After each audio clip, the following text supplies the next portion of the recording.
Hello students, how are you? I welcome you all on Rescue Regiskill YouTube channel पे आपका स्वागत है and we are dealing with chapter number 4 molecular basis of inheritance. आज उसका हमारा fourth lecture है DNA replication. Today we'll see DNA replication in this lecture, correct? So before starting with DNA replication, we should know the functions of DNA. So there are two different types of functions of DNA. One है हेट्रोकैटालिटिक function और दूसरा autocatalytic function. Heterocatalytic function means DNA direct synthesis of chemical molecules other than DNA. DNA खुद का synthesis करता है, उसके साथ साथ दूसरे मॉलिक्यूल का भी सिंथेसिस करता है. जब दूसरे मॉलिक्यूल का सिंथेसिस करता है उसको बोलते हैं हेट्रोकैटालिटिक. इसको क्या बोलते हैं? हेट्रोकैटालिटिक. जब खुद का सिंथेसिस करेगा so DNA direct synthesis of DNA itself, that is autocatalytic. क्यों करता है ये? Because DNA is a genetic information का carrier है. Is what? As a carrier of genetic information, DNA is able to control its own synthesis. खुद का synthesis, that is autocatalytic, as well as synthesis of other molecules, that is what? Heterocatalytic function. ये दो functions है. और ये क्यों करता है ये? Because DNA has unique structure. Unique structure है. कैसे unique structure है? It's a double helical structure. Strands are antiparallel. और ये स्ट्रैंड्स एक दूसरे को हाइड्रोजन बॉन्ड से कनेक्टेड है. Adenine pairs with thymine, guanine pairs with cytosine. ये जो नाइट्रोजनस बेसिस है या न्यूक्लियोटाइड होते हैं, सो दे आर एक दूसरे को पेयरिंग होते हैं. सो डीएनए के दो strand, this are chains of polynucleotides. Nucleotides के वो चेन्स है और दो चेन्स एक दूसरे को पैरेलल है. और ये सब स्ट्रक्चर, यूनिक स्ट्रक्चर की वजह से वो क्या करता है? सेल के फंक्शन भी कंट्रोल कर लेता है, खुद का सिंथेसिस कर लेता है, और इसके लिए उसको बोला गया हेट्रोकैटालिटिक फंक्शन. हेट्रोकैटालिटिक मीन दूसरे सेल का मॉलिक्यूल जो तैयार होगा, सेल का जो दूसरे मॉलिक्यूल तैयार होगा उसको हेट्रोकैटालिटिक और एटोकैटालिटिक यानी खुद का synthesis. Okay, we have seen this in last कुछ छोटे वीडियो हम लोगों ने बनाया था, उसमें देखा था. Now what is DNA replication? DNA replication क्या है? सो डीएनए रेप्लिकेशन का डेफिनेशन देखते हैं. DNA replication, a process by which DNA duplicates. A process, what? A process by which DNA replicates or duplicates. DNA का duplication होगा, DNA का synthesis होगा. ये DNA का synthesis का जो process है उसको हम बोलते हैं DNA replication. So what? Basically DNA replication is the process of DNA duplication.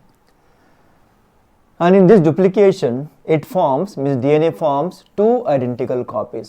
दो identical copy तैयार कर देता है. एक DNA मॉलिक्यूल से दो डॉटर DNA मॉलिक्यूल बनेंगे and they are what? Exactly identical. In eukaryotic cell में क्या होता है? DNA replicate once in the cell cycle.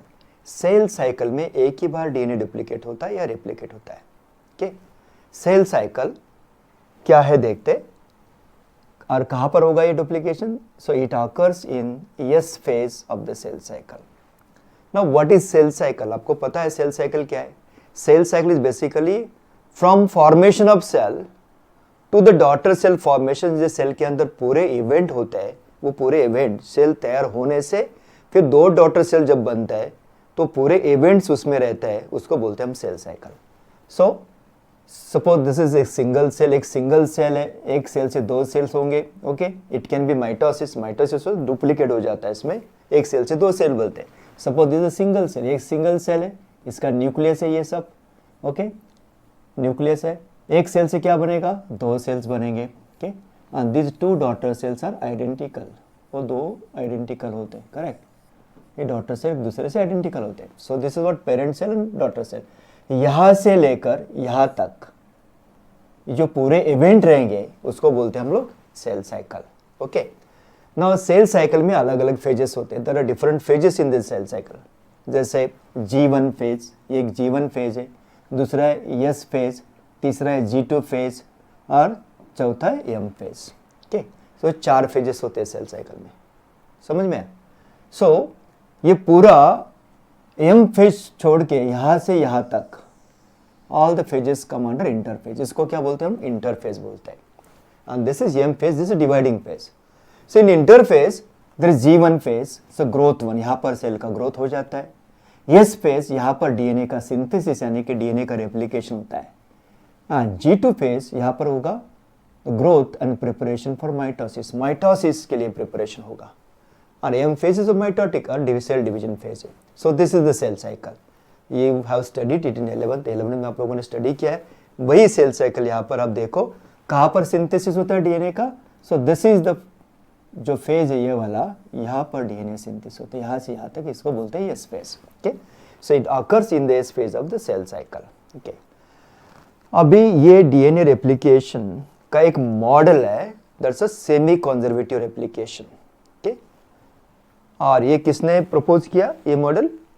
It is what proposed by Watson and Crick. Watson and Crick दो scientist, उन्होंने DNA replication एक semi conservative होता है इसका मॉडल प्रपोज किया है। Okay, and this model is based on what anti parallel and complementary nature of DNA.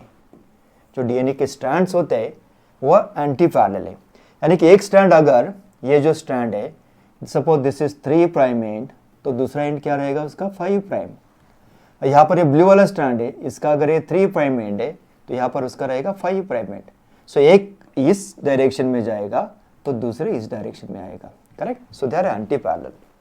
Exactly यहाँ पर अभी अगर डीएनए का छोटा सा एनलार्ज करके देखते हैं, so this is what the sugar, ये नाइट्रोजनस बेस है और ये फॉस्फेट ग्रुप। सो यहाँ से यहाँ तक ये पूरा न्यूक्लियोटाइड, सॉरी न्यूक्लियोसाइड, और इसके साथ ये बना दिया, मिक्स कर दिया अगर हम लोगों ने नाइट्रोजनस बेस तो न्यूक्लियोटाइड, करेक्ट? एक बार फिर से मैं बता देता, शुगर एंड नाइट्रोजनस बेस ये होगा हमारा न्यूक्लियोसाइड, और इसके साथ अगर हम लोगों ने बना दिया ये फॉस्फेट तो ये होगा न्यूक्लियोटाइड। ऐसे बहुत सारे न्यूक्लियोटाइड। अब ये शुगर का डायरेक्शन इस साइड में, so this strand is from 3 prime and, ये रहा इसका 3 प्राइम एंड, 3 हाइड्रोक्सिल ग्रुप यहाँ पर है और 5 फॉस्फेट ग्रुप यहाँ पर है। So this 5 prime end, correct? So ये रहेगा और ये जाएगा इस डायरेक्शन, बिकॉज यहाँ पर 3 हाइड्रोक्सिल ग्रुप यहाँ पर है और 5 फॉस्फेट ग्रुप यहाँ पर है। सो एक ऐसे जाएगा एक दूसरा। सो this is what anti parallel. और ये जो डीएनए का स्ट्रक्चर उन्होंने बोला है, बेस्ड ऑन दिस स्ट्रक्चर उन्होंने क्या बोला है, डीएनए रेप्लिकेशन है, डीएनए सिंथेसिस क्या हो सकता है, ये सेमी कंजर्वेटिव हो सकता है। Now to understand that semi conservative nature of DNA replication, उसका प्रोसेस हमें पता होना चाहिए। क्या डीएनए सिंथेसिस कैसा है उसका प्रोसेस पता होना चाहिए, और ये प्रोसेस में क्या क्या स्टेप्स है पहले जान लेते हैं और उसके बाद देखते हैं कि ये सेमी कंजर्वेटिव है या नहीं है, करेक्ट? सो पहले देखते हैं the process of DNA replication, that means the process of DNA synthesis. Synthesis का एक प्रोसेस कैसे होता है? बेसिकली फर्स्ट स्टेप उसमें क्या रहेगा, एक्टिवेशन ऑफ न्यूक्लियोटाइड्स। न्यूक्लियोटाइड जो होते हैं उसका एक्टिवेशन होगा। ये पूरा जो सिंथेसिस है, डीएनए रेप्लिकेशन है, कहाँ पर होता है? It takes place in the nucleus. Cell, ये अगर सेल है, सेल के अंदर जो न्यूक्लियस होता है, न्यूक्लियस के अंदर डीएनए रेप्लिकेशन सब कुछ यहाँ पर होगा, अंदर ही होगा। Okay, so this is suppose the nuclear membrane है। ये न्यूक्लियर मेम्ब्रेन के अंदर पूरा जो होता है दैट्स कॉल्ड न्यूक्लियोप्लाज्म, इसको बोलते हैं हम न्यूक्लियोप्लाज्म। और न्यूक्लियर मेम्ब्रेन के जो बाहर होगा उसको बोलते हैं हम साइटोप्लाज्म, समझे? सो एक्टिवेशन ऑफ न्यूक्लियोटाइड, ये एक्टिवेशन कैसे होता है देखो, यहाँ पर एक एंजाइम है, the enzyme called phosphorylase enzyme. Now this enzyme by the process of phosphorylation क्या करता है, by the process of phosphorylation जो प्रोसेस है it activates nucleotide. So the process of nucleotide activation is what, is through phosphorylation. जो process है इसको phosphorylation process बोलते हैं। एंजाइम क्या, फॉस्फोराइलेज एंजाइम है। और जहाँ पर जो मोनोफॉस्फेट से सब एडेनिन मोनोफॉस्फेट और टी मोनोफॉस्फेट, थायमिन और कैसे गॉनिन और ये साइटोसिन, ये देखो साइटोसिन, गॉनिन, थायमिन, हम लोगों को पता है नाइट्रोजन बेसिस है, they are in the monophosphate form में होते हैं। Okay, they are in monophosphate form. MP means monophosphate. ये एटीपी उसके लिए लगता है चार्ज करने के लिए। So with help of ATP, so this monophosphate, ये जो पूरे monophosphate, this monophosphate converts into triphosphate. So this what, deoxyribose adenosine triphosphate, correct? Same way ये DTTP है, so thymine, ये DGTP है यानी guanine triphosphate, और ये DCTP है, so it's again cytosine triphosphate, ये सब ट्राइफॉस्फेट बनेंगे. This is what can say called activation of nucleotides और कैन से एक्टिवेशन ऑफ ये adenine, guanine, cytosine and thymine, इनका एक्टिवेशन हो जाता है. Why these are activated form में क्यों लगते हैं? बिकॉज न्यूक्लियोटाइड अगर एक्टिव फॉर्म में नहीं रहेंगे तो उनका सिंथेसिस में रोल नहीं हो सकता. सिंथेसिस में उनको लेके जाना है तो उनका एक्टिवेशन करना जरूरी है. ये रहा first step, activation of nucleotide. This is the first step of DNA replication. Second step क्या है? Origin of replication. एक इंपॉर्टेंट यहाँ पर पॉइंट है, ओरिजिन ऑफ रेप्लिकेशन. अब ये ओरिजिन ऑफ रेप्लिकेशन कहाँ पर होता है? Just see the structure of DNA. DNA का स्ट्रक्चर है, समझो. जहां पर सिंथेसिस शुरू होगा that can be origin of replication. समझो, this what origin of replication. ये ओरिजिन है. कहां पर होगा ओरिजिन? ए पर्टिकुलर साइट पे होगा. Correct? That is called O point. इसको क्या बोलते हैं हम लोग? O point. और जहां से शुरू होगा वहां तक खत्म होगा? नहीं, वो कहीं और जाके खत्म होगा. ओके, जहां पर वो खत्म होगा, जहां टर्मिनेट होगा, उसको हम बोलते हैं टी साइट. डीएनए सिंथेसिस जहां पर खत्म होगा उसको बोलते हैं टी साइट. ओके, ना ओरिजिन कहां पर होगा? It should open the DNA for replication. DNA open करना जरूरी होता है. ओपन कहां पर होता है? जहां पर हाइड्रोजन बॉन्ड वीक है. हाइड्रोजन बॉन्ड कहां पर होते हैं वीक? हमें देखा हम लोगों ने, एडेनिन पेयर्स विथ थायमिन, हमें पता है, with double bond. And guanine pairs with cytosine, इसमें ट्रिपल बॉन्ड होते हैं. सो डबल बॉन्ड ब्रेक करना इजी होता है. करेक्ट? और जहां पर 80 ये सीक्वेंस ज़्यादा रहेगा डीएनए के लेंथ पे, जहां पर ये 80 सीक्वेंस ज़्यादा रहेगा वहां पर वो ओपन करना जरूरी होता है या इजी हो जाता है. So that can be origin point और O point. So replication originate at O point and terminates at T point. O point पे ओरिजिन हो जाता है, टी पॉइंट पे खत्म होगा. At O point, that's origin point, endonuclease nicks the strand of DNA. DNA का जो strand होता है इसको कट करता है एंजाइम, उसका नाम है endonuclease. Endonuclease is basically an enzyme which can say cuts the DNA. कहाँ पर कट करता है? एक टिपिकल सीक्वेंस पे कट करता है. वो सीक्वेंस जहाँ पर वीकर हाइड्रोजन बॉन्ड होगी वहाँ पर कट होगा. सो एक ही strand, may be this strand और दिस स्ट्रैंड, एक ही स्ट्रैंड उसमें ब्रेक होगा. And after opening the strand next enzyme will come and work. So origin of replication है जहाँ पर डीएनए ओपन होगा, और ओपन करने के लिए कौन सा एंजाइम चाहिए? ये एंजाइम है, उसका नाम है endonuclease. Okay, that nick one of the DNA strand, जो एक डीएनए स्ट्रैंड होता है उसको कट कर देता है. कहाँ पर कट करता है? फॉस्फोडाइस्टर बॉन्ड जहाँ पर होगा. यानी कि अगर डीएनए हम लोग देखते हैं, जैसे हम लोगों ने लास्ट स्लाइड में देखा, सो दिस इज फॉस्फोडाइस्टर बॉन्ड. ये वाला फॉस्फोडाइस्टर बॉन्ड है. करेक्ट? ये वाला. तो यहाँ पर कट होगा डीएनए या यहाँ पर कट होगा DNA. This are what phosphodiester bonds. Correct? So यहाँ पर डीएनए कट होगा, और कट होने के बाद इट विल गेट ओपन. और ये ओरिजिन पॉइंट है, समझो, दिस इज ओरिजिन पॉइंट. ये वाला ओरिजिन पॉइंट है. कट होगा, ओपन होगा. So this will form bubble like structure. ये क्या? बबल लाइक स्ट्रक्चर दिखा देगा. करेक्ट? ऐसे ऐसे बबल लाइक स्ट्रक्चर होगा. And this bubble like structure is called replication bubble. Okay, so nick one of the strands of DNA, break phosphodiester bond, ये origin of replication होगा. उसके बाद next step आ जाता है हमारा unwinding of DNA molecule. DNA को cut कर दिया एंजाइम ने, एंडोन्यूक्लियस ने, तो नेक्स्ट क्या आएगा? DNA helicase. ये एंजाइम है, देखो, DNA helicase enzyme. It separates strands of DNA double helix. DNA double helix ये जो है उसके स्ट्रैंड को सेपरेट कर देता है. कौन सा एंजाइम? DNA helicase. बाय कैसे? कटिंग द, ये जो बॉन्ड है इनके अंदर, ये बॉन्ड को कट करके उसको ओपन कर देता है. So this what opening of DNA यहाँ पर दिखा देता है. और जब ज्यादा ओपन होगा, so this will form A bubble like structure. इसको बोलते हैं हम रेप्लिकेशन बबल. ये है रेप्लिकेशन बबल. और ये जो वाइसेप्ड बनेगा उसका पार्ट, इसको बोलते हैं replication fork. Okay, so helicase enzyme separates the strands of DNA double helix.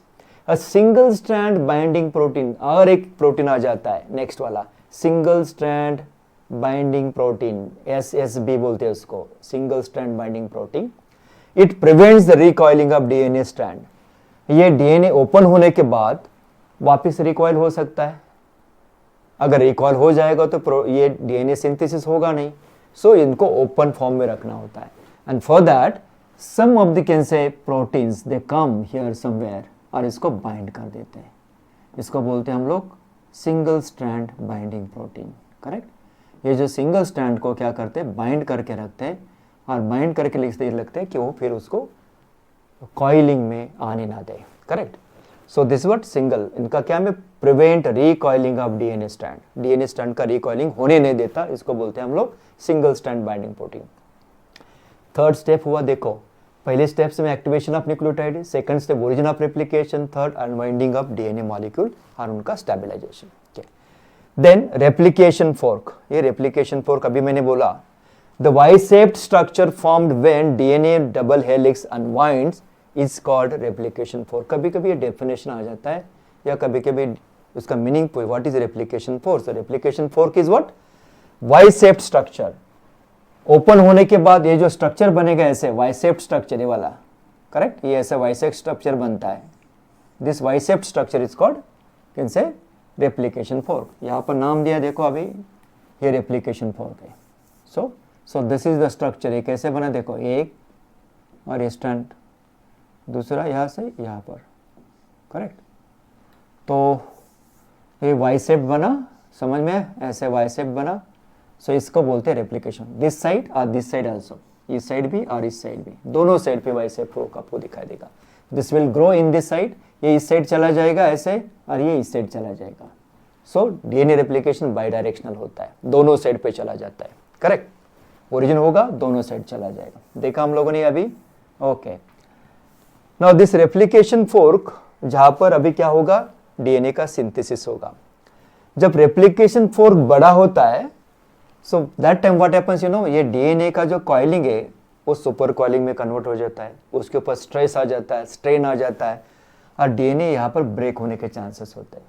ये ब्रेक नहीं होना चाहिए, इसलिए क्या होता है, वहां पर एक ऐसा एंजाइम है, उसको बोलते हैं सुपर हेलिक्स रिलैक्सिंग एंजाइम। ये कौन सा एंजाइम है, super helix relaxing enzyme.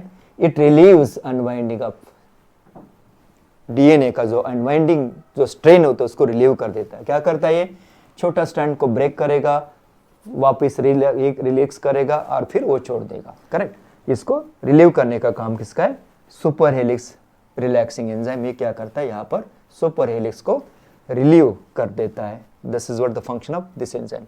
So हम लोगों ने क्या क्या एंजाइम देखे अभी यहाँ पर, फॉस्फोराइलेज एंजाइम फर्स्ट, दूसरा क्या देखा हम लोगों ने, एंडोन्यूक्लियस सेकेंड, तीसरा डीएनए हेलिकेज, देन ये एसएसबी, देन आपको पता चला कौन सा, ये वाला सुपर हेलिक्स रिलैक्स एंजाइम। ऐसे बहुत सारे एंजाइम देखो यहाँ पर सीक्वेंस में हम लोगों ने देखे, उनका आरएल का रोल भी देखा। ओके, देखते हैं नेक्स्ट वाला, fifth step, synthesis of new strand.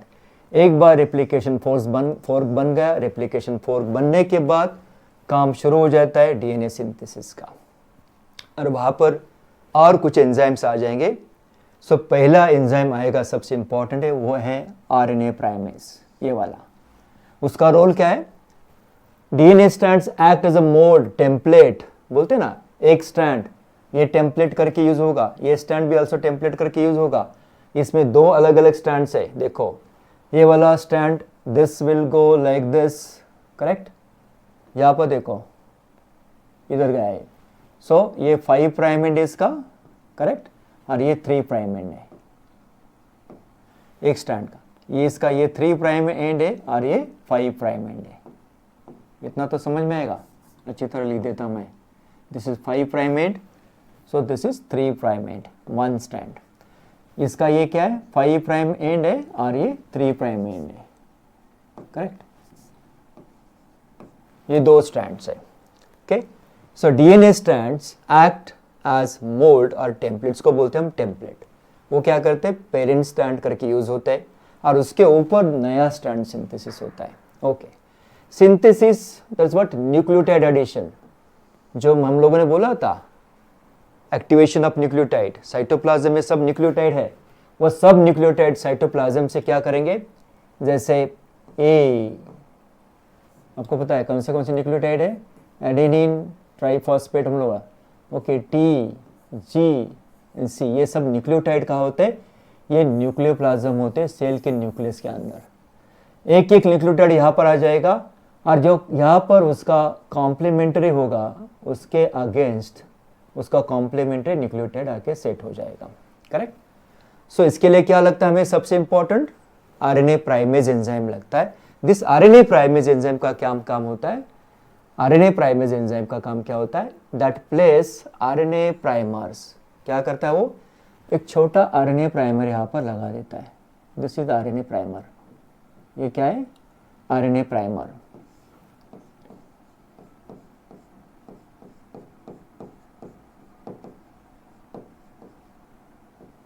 Okay, यहां पर भी एक छोटा यहां पर भी लगा देगा। This is RNA primer. Correct, यहां पर लिखा है मैंने RNA primer. Okay, so primase enzyme place RNA primer on 3 end of DNA template. ये देखो 3 end of DNA template strand, यहाँ पर 3 एंड है, यहाँ पर उसको प्लेस करेगा।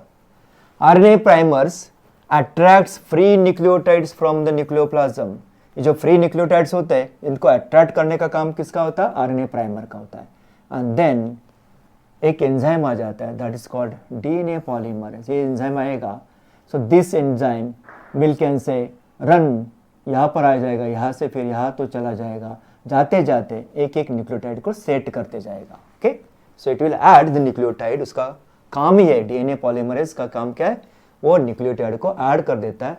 और यहाँ पर आपको क्या दिखाई देगा, फ्रॉम ये टेम्पलेट स्टैंड से दूसरा स्टैंड यहाँ पर तैयार होगा। करेक्ट, ये दूसरा स्टैंड यहाँ पर तैयार होगा ऐसे। Done. 3 end of DNA template stand, RNA primer attracts free nucleotide from nucleoplasm. Okay, DNA polymerase begins replication at the site of RNA primer. यहाँ पर मैंने लिखा है, ये DNA polymerase क्या करता है, इसका सबसे इंपॉर्टेंट काम क्या है, ये न्यूक्लियोटाइड को यहाँ पर अट्रैक्ट भी कर लेता है। प्राइमर अट्रैक्ट करने के बाद न्यूक्लियोटाइड को क्या करेगा, ये डीएनए पॉलीमरेज पूरे बिगिंस क्या करता है, रेप्लिकेशन बिगिन कर, begins replication at the site of RNA primase. यहाँ पर शुरू करेगा, एग्जैक्टली यहाँ पर क्या करेगा, वो शुरू करेगा एडिशन ऑफ न्यूक्लियोटाइड्स ऐसे। उसके अगेंस्ट यहाँ पर जो दूसरे न्यूक्लियोटाइड है, समझो यहाँ पर एडेनिन होगा, बराबर ना। मैं आपको 2 कलर में यहाँ पर दिखा देता।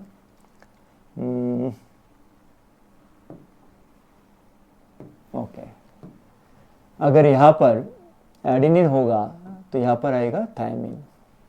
करेक्ट, या अगर साइटोसिन होगा यहाँ तो आएगा गुआनिन। सो ऐसे आपको स्ट्रैंड्स के ऊपर ये एक एक ऐड होता जाएगा।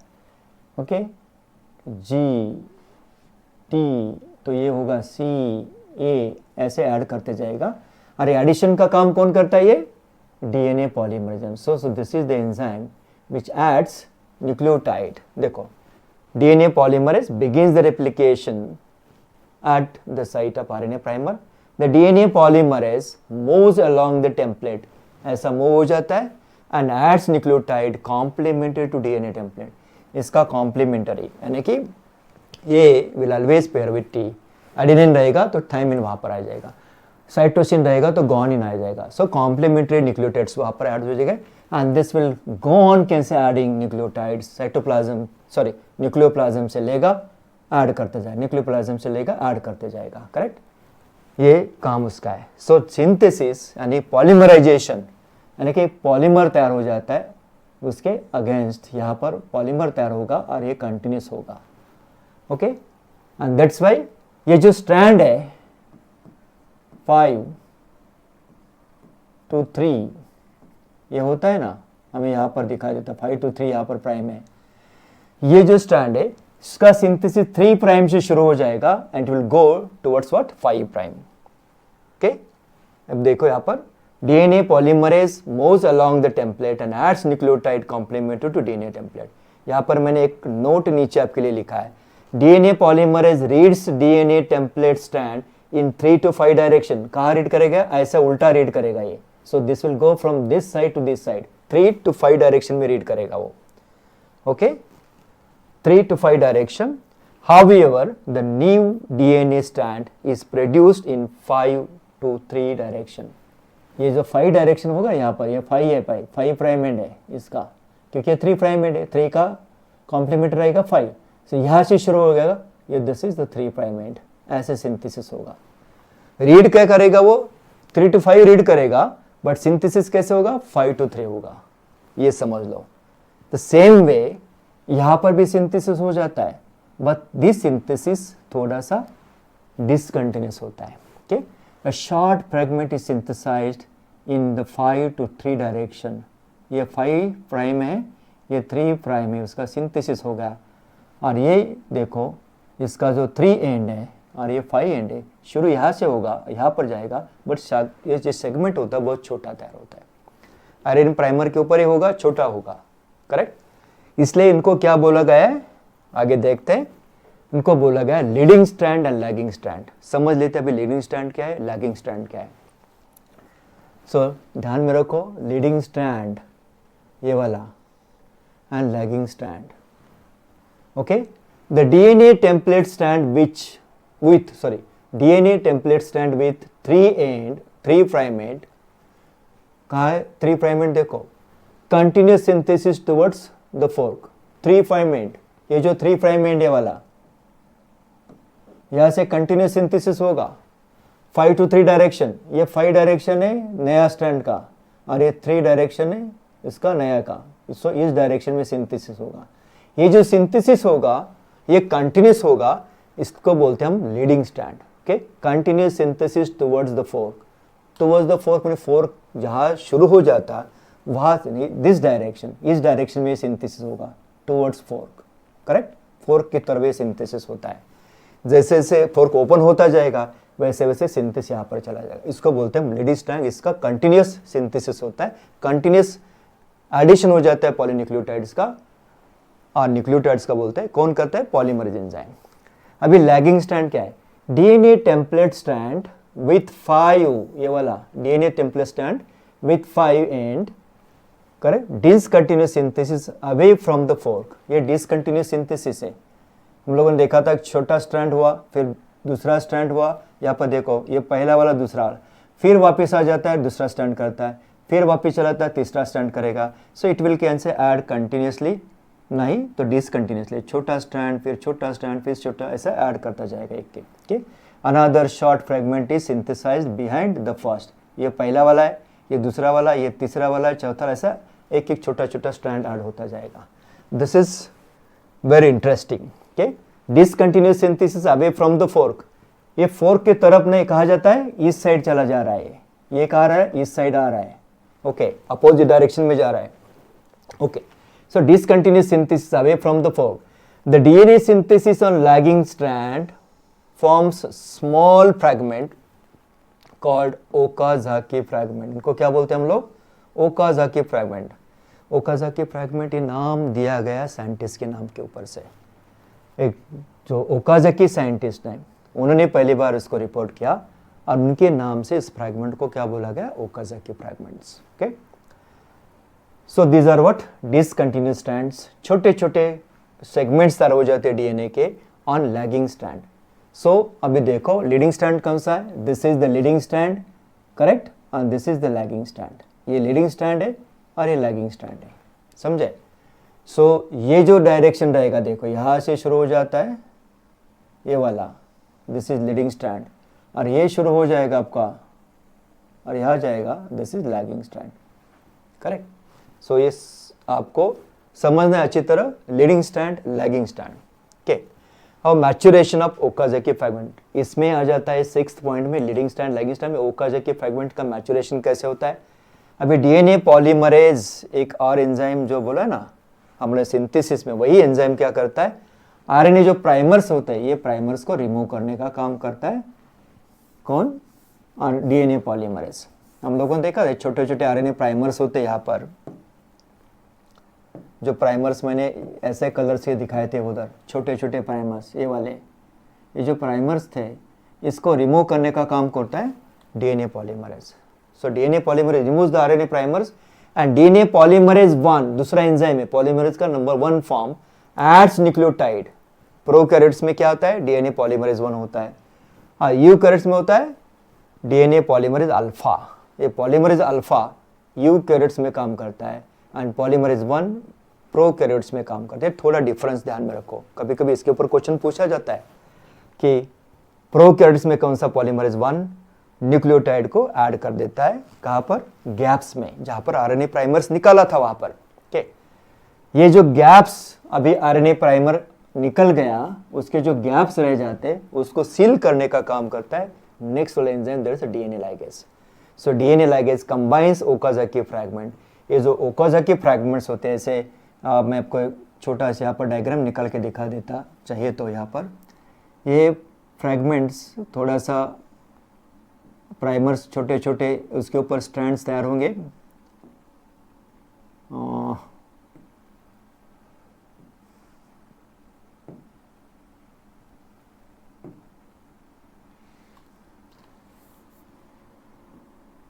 अगर प्राइमर है उसके ऊपर ये स्ट्रैंड तैयार होगा, फिर प्राइमर रहेगा, बराबर ना, और ये प्राइमर क्या करेगा, यहाँ पर प्राइमर बनेगा, फिर इसके ऊपर एक स्ट्रैंड तैयार होगा। सो ये स्ट्रैंड प्राइमर निकलने के बाद जो गैप्स रह जाते हैं, ये गैप को फिल करने का काम कौन करता है, ये डीएनए लाइगेज एंजाइम। और ये दोनों जो सेगमेंट है इनको कनेक्ट कर देता है ऐसे पूरा, समझ में, and then you will get a continuous strand. उसके बाद कंटिन्यूस स्ट्रैंड मिलेगा। So DNA ligase is what, ligation का उसका रोल। Ligation means to combine, to seal DNA जो ओकाजाकी फ्रैगमेंट्स है उनको सील करने का, इनको कनेक्ट करने का काम कौन करता है, DNA ligase enzyme.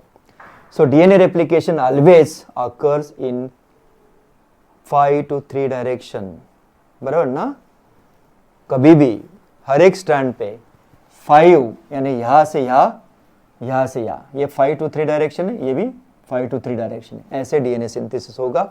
So this is what most important. अभी ये हो गया हमारा, सील हो गए स्ट्रैंड दोनों भी अच्छी तरह, कंटिन्यूस स्ट्रैंड बनते जाएंगे। सो formation of daughter DNA molecule, यहाँ पर एक एंजाइम आता है, उसका नाम है डीएनए गायरेज एंजाइम, टोपोआइसोमरेज बोलते हैं इसको। Forms double helix to form daughter DNA molecule.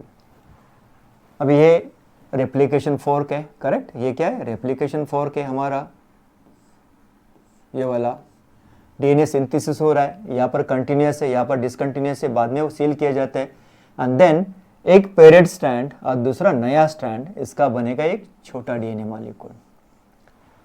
यहाँ पर भी एक नया स्ट्रैंड और एक पुराना स्ट्रैंड का बोलेगा छोटा मॉलिक्यूल, और ये जो एंजाइम है उसको क्या करते हैं, स्टेबलाइज कर देता है, करेक्ट।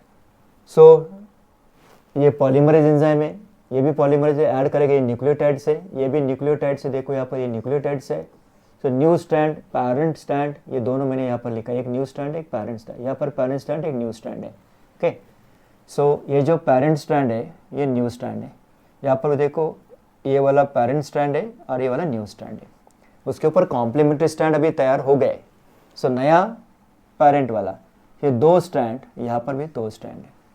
सो इसमें क्या है, 1 स्ट्रैंड इज पैरेंट स्ट्रैंड, ये वाला, और ये जो अंदर वाला बना हुआ है ये क्या है, ये नया स्ट्रैंड है, करेक्ट।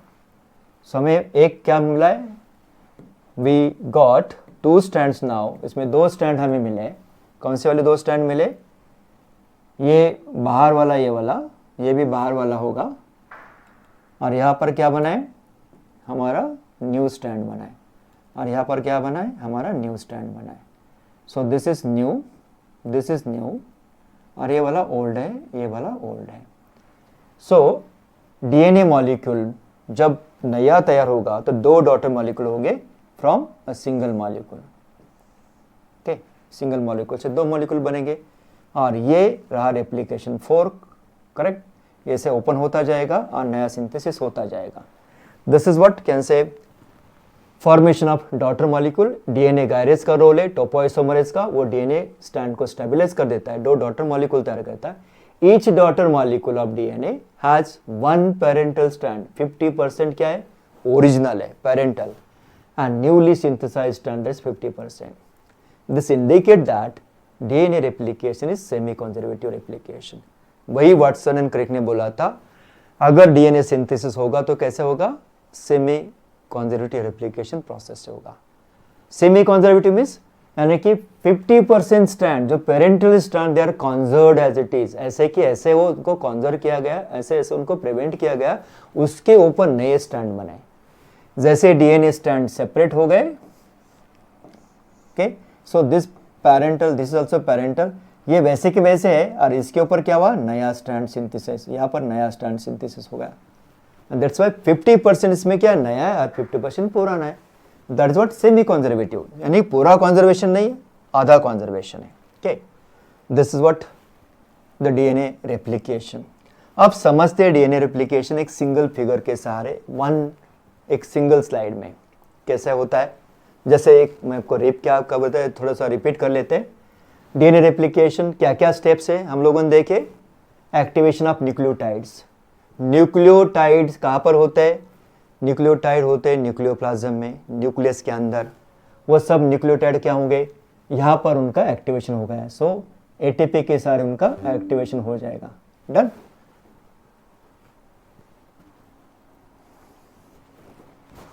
यस, एक्टिवेशन हो गया। अभी उसके बाद ओरिजिन ऑफ रेप्लिकेशन, यहाँ पर कट होगा, ओरिजिन होगा, बल्ब तैयार होगा, यानी कि रेप्लिकेशन बबल तैयार होगा, रेप्लिकेशन फोर्क तैयार होगा, ओरिजिन ऑफ रेप्लिकेशन, बराबर। अनवाइंडिंग ऑफ डीएनए मॉलिक्यूल, उसके बाद डीएनए अनवाइंडिंग होगा, रेप्लिकेशन फोर्क तैयार होगा, synthesis of new strand and formation of daughter molecules.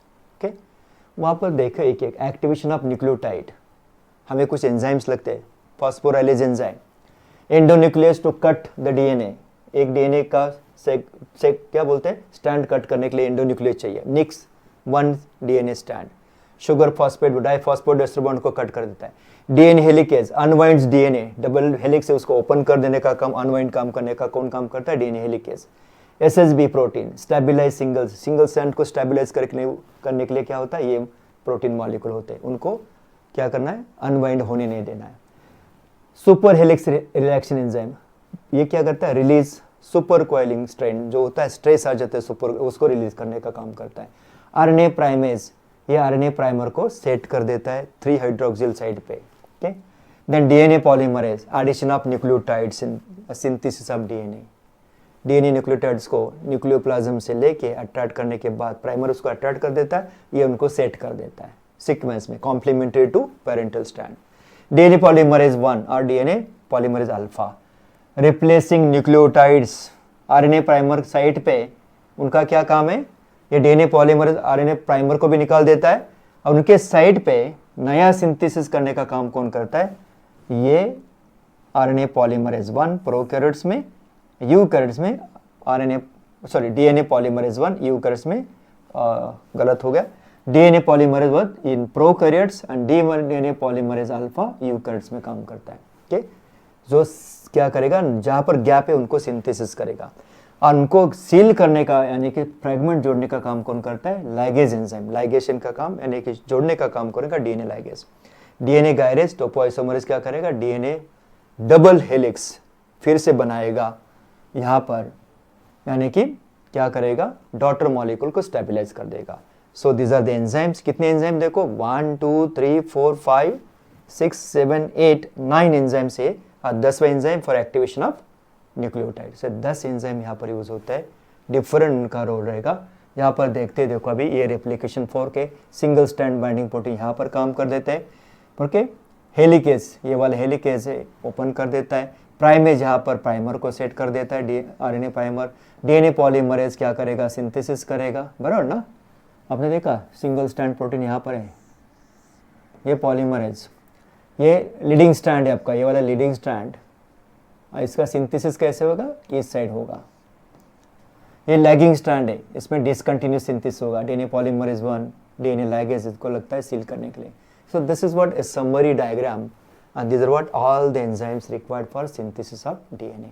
Okay, DNA synthesis semi conservative है, but ये प्रूव भी करना चाहिए, और ये प्रूव किसने किया, 2 scientist 1958, 2 scientist Matthew Meselson and Franklin stall, 2 scientist है, उनका जो एक्सपेरिमेंट है उनको बोला जाता है मेसेल्सन स्टाल्स एक्सपेरिमेंट। ओके, ये जो एक्सपेरिमेंट है मे भी इसके ऊपर क्वेश्चन पूछा जा सकता है या कभी नहीं भी पूछा जा सकता है, डिपेंड करता है, but this is what very interesting experiment.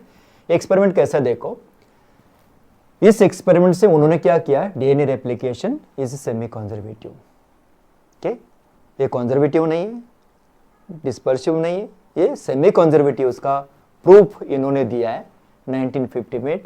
वहां पर इन्होंने क्या किया, they used E coli as one of the organism। E. coli bacterium है, this bacterium replicates within can say 20 minute, उसका लाइफ साइकिल ना बहुत छोटा है, 20 मिनट में दूसरा बैक्टीरिया उससे तैयार हो जाता है। And you can study many life cycles, many can say generation, 1 2 3 4 5 generation, एक घंटे में 3 जनरेशन स्टडी हो सकते हैं उसके, बराबर ना, 20 मिनट्स का टाइम है, 2 घंटे में 6 जनरेशन हो सकता है। So what they are chosen E. coli, Escherichia coli is what one of the bacterium for their experiment, correct। मैंने लिखा यहाँ पर E. coli duplicates in 20 minutes, so this is what known everywhere, सबको पता है, 20 मिनट में duplicate हो जाती है। दूसरा उन्होंने काम क्या किया एक्सपेरिमेंट सेट करने के लिए, they used heavy nitrogen, they labeled DNA with heavy nitrogen N15 type। N14 ये नॉर्मल होता है ये वाला, N15 थोड़ा हेवी होता है, करेक्ट। ये रेडियो आइसोटोप्स नहीं, ये आइसोटोप्स है, को हेवी नाइट्रोजन बोला गया इसको, correct. So N15 is heavy nitrogen, normal होता है N14। ये दोनों को उन्होंने यूज किया है लेबलिंग के लिए, डीएनए लेबल किया है, बिकॉज डीएनए में नाइट्रोजनस बेसिस होता है and you can easily label nitrogenous bases with N, correct. So N14 to study DNA replication ही स्टडी किया उन्होंने, but with help of heavy nitrogen and normal nitrogen. At the same time what उन्होंने क्या किया, they used caesium chloride CaCl2 equilibrium density gradient centrifugation. एक centrifugation technique है, यहाँ पर एक सॉल्यूशन डेंस सॉल्यूशन होता है, उसको अगर स्पिन किया जोर से तो उसके अलग अलग लेयर्स बन जाते हैं। सबसे नीचे वाला लेयर जो होता है वो ज़्यादा थिक होता है, ऊपर वाला लेयर ज़्यादा थिन होता है, ओके। और उसके वजह से ग्रेडियंट यानी कि ऐसे आपके स्टेज बन जाएंगे। सो दिस इज व्हाट, सपोज ये सेंट्रीफ्यूज मशीन है, ये सेंट्रीफ्यूज ट्यूब है, इसको हम लोग अगर जोर जोर से घुमाएंगे तो ट्यूब कैसे स्ट्रेट हो जाएंगे और ये ग्रेडियंट बनेगा, यानी कि उसके लेयरिंग बन जाएगा। ऐसे ट्यूब में क्या होगा, ट्यूब विल फॉर्म लेयर्स, ऐसे लेयर्स बनेंगे और लेयर बनने के बाद ये लेयर आपको दिखाई देंगे नहीं अभी, but if you add certain thing to that और उसका डेंसिटी, वो जो चीज़ हुई उसकी डेंसिटी और लेयर की डेंसिटी सेम रहेगी तो वहीं पे वो रुक जाएगा, उसके नीचे नहीं जाएगा। वो ज़्यादा डेंस रहेगा, हेवी रहेगा तो नीचे आ जाएगा, ज़्यादा हेवी रहेगा तो और नीचे आ जाएगा, करेक्ट। और यही उन्होंने जो प्रिंसिपल है डेंसिटी सेंट्रिफिकेशन का और डेंसिटी ग्रेडियंट सेंट्रिफिकेशन, यही टेक्निक उन्होंने यूज़ किया। सो देखो उन्होंने क्या क्या यूज़ किया। E coli can say rapidly multiplying bacterium, generation जल्दी जल्दी आप स्टडी कर सकते हैं।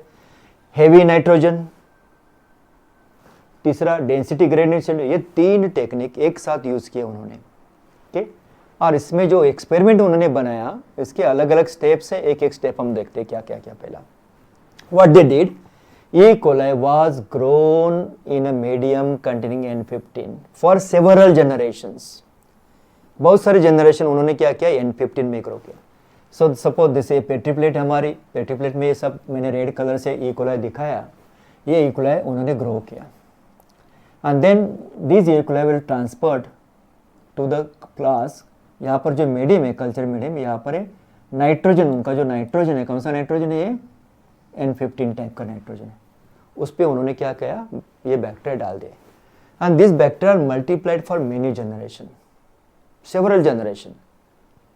क्यों जनरेशन किया, 20 मिनट में नया जनरेशन बनेगा। जो पहले में अगर N14 होगा, यहाँ पर नॉर्मल अगर उसका N14 होगा तो N14 को क्या N15 रिप्लेस करेगा एक स्ट्रैंड में, फिर दूसरे स्ट्रैंड, फिर तीसरे बार, चौथे बार वो रिप्लेस करते जाएगा। और N14 का सिर्फ एक ही स्टैंड हो सकता है या कभी कभी नहीं रहेगा, बैक्टीरिया मर भी जाएगी, नए बैक्टीरिया बनते जाएंगे, सब क्या बनेंगे, N15 के बनेंगे, बिकॉज मीडियम में क्या नाइट्रोजन सोर्स है, N15 सोर्स है। So if you grow E. coli for many generation on the medium, entire can say DNA जो लेबल होगा it will be heavy, become what, heavy और denser. वो जो DNA बनेगा हेवी बनेगा। सब उसमें क्या रहेगा, N15 टाइप का डीएनए रहेगा। ओके, सो डीएनए क्या रहेगा यहाँ पर, N15 टाइप। यहाँ पर देखो N15 टाइप, मैं लिख देता हूँ यहाँ पर N15 आपको देखने के लिए। N15 टाइप का डीएनए है, हेवी डीएनए। ओके, सो N15 थोड़ा लेबल करने के लिए यहाँ पर ले लेता हूँ मैं, 15 लिख देता यहाँ पर। अरे N15 टाइप का, ये पूरा डीएनए कैसे रहेगा, N15 टाइप का। हर एक सेल में N15 का डीएनए रहेगा। इसको मैंने बोला parent DNA labelled with N15। अभी थोड़ा बोलेंगे पेरेंट डीएनए, यानी कि ओरिजिनल जो अभी है सब क्या है, N15 टाइप है। इसको क्या किया, उसमें से कुछ सेल्स उन्होंने निकाले, और वो सेल क्या कहे उन्होंने, सेकंड कल्चर मीडियम, ये वाला दूसरा कल्चर मीडियम है। ये स्टेज 1 है, स्टेप 2, सेकंड क्लास में कुछ सेल्स डाल दिए यहाँ पर, थोड़े सेल्स, और उनको बोला कि अब भाई यहाँ पर आप ग्रो हो जाओ। और ये जो मेडे में यहाँ पर क्या है, जो है नाइट्रोजन, ये जो नाइट्रोजन है सो N14 टाइप का है। कौन से टाइप का, N14। अरे N14 टाइप का ही, करेक्ट। सब यहाँ पर भी है, दूसरा ये भी N14 टाइप का है। दोनों फ्लास N14 से बना दिए उन्होंने। इसको क्या किया पता है, सेल्स यहाँ से निकाले, यहाँ पर डाल दे, एक जनरेशन लिया बस। एक जनरेशन में कितना टाइम लगता है, 20 minutes. Okay, may be after can say 20-25 minutes उन्होंने ये सेल को हार्वेस्ट किया, उनका डीएनए निकाला और सेंट्रीफ्यूज में डाल दिया और देखा क्या होता है। फिर यहाँ से कुछ सेल निकाले और सेकंड जनरेशन में डाल दिए, फिर उसका डीएनए निकाला, फिर सेंट्रीफ्यूज में डाला, क्या होता है देखा है। ओके, अब देखते हैं इसका डीएनए निकालने के बाद क्या होता है, इसका डीएनए निकालने के बाद क्या होता है, इसका डीएनए निकालने के बाद क्या होता है। टोटली उन्होंने क्या किया देखो, E coli was grown in the medium containing N15 for several generation, all DNA becomes in heavy denser, cells were then transfer to N14 type. कहाँ पर ट्रांसफर किए, N14 मीडियम पे ट्रांसफर किए। DNA was extracted after each generation of replication. DNA samples were then subject to density gradient centrifugation. 6 molar caesium chloride, वो gradient तैयार करता है, वही कॉन्सेंट्रेशन, उसको यूज किया। समझे। अब देखते हैं एक्चुअली जो आपके बुक में जो दिया है एक्सपेरिमेंट वैसा है। क्या किया उन्होंने, ये जो पहला वाला फ्लास्क था सेवरल जनरेशन के लिए, ये जनरेशन 1 है, ये जनरेशन 2 है। यहाँ पर सब N14 है, यहाँ पर N15 है। सेवरल जनरेशन पूरा जो टेबल था N15 का था। इसके जो सेल्स थे इनको क्या उन्होंने निकाला, उसका डीएनए निकाला और डीएनए क्या कर दिया, सेंट्रीफ्यूज कर दिया। What do observe, DNA was heavy, N15 type का बना हुआ है बराबर ना, सब N15 है, दोनों स्ट्रैंड में N15। So it was at near to bottom. मैंने रेड कलर से यहाँ पर दिखा, बॉटम के नजदीक है। हेवी था डीएनए, नीचे चला गया क्योंकि with heavy isotope N15 type का था। समझा भाई। ये सब निकालने के बाद आफ्टर 20 मिनट्स जाने दिए, इससे सेल निकाले, इसमें डाल दिए, उनको ग्रो होने दिया, सेल्स रेप्लिकेट हो गए। ओके, यहाँ पर सेल्स रेप्लिकेट हुए, समझो थोड़े। रेप्लिकेशन के बाद उन्होंने फिर क्या किया, डीएनए निकाला इसका, बराबर ना। अब क्या हुआ, ये जो स्ट्रैंड था, एक स्ट्रैंड उधर गया, एक स्ट्रैंड इधर आया, उसके ऊपर नए नए 2 स्ट्रैंड बने, करेक्ट। यहाँ पर देखो एक स्ट्रैंड पुराना वाला है, ऐसे ऐसे दिखा है देखो ये वाला, और उसके ऊपर नया स्ट्रैंड है। ये स्ट्रैंड भी पुराना वाला है, उसके ऊपर नया स्ट्रैंड है, बराबर। सिंपल समझ में है। तो ये क्या रहेगा, ओरिजिनल रहेगा। सो एक रहेगा N15 टाइप का, एक क्या रहेगा, N14 टाइप का।